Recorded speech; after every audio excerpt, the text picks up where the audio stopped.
మధ్య ఒక దైవజనులు నా దగ్గరికి వచ్చారు. ఏసన్న గారు, మా అమ్మాయికి పెళ్లి చేయాలి, దేవుని సేవ చేసే ఒక వ్యక్తిని చూడండి అన్నాడు. మా కులంలో చూడండి అని కూడా అన్నాడు. నేను ఆశ్చర్యంగా వింటున్నాను. చివరికి మంచి విశ్వాసిగా ఉన్న ఒక వ్యక్తికి, చెడలవాటు లేని వ్యక్తికి ఇచ్చి వివాహం చేయకపోయారా?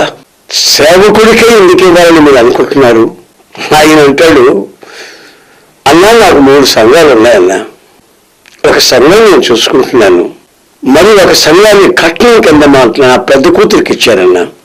నేను 2వ సంఘాన్ని కూడా చిన్న కూతురికి కట్నంలో ఇద్దామని. అల్లుడైతే సేవ చేసుకుంటాడు కదన్నా అన్నట్టుగా మాట్లాడాడు. నాకు ఆ రోజున చాలా దుఃఖం అనిపించింది. నా శరీరంలో రక్తం విరిగిపోయిందా అనిపించింది. సంఘాలు ఏమిటి, కట్నాలు ఏమిటి? సంఘాలను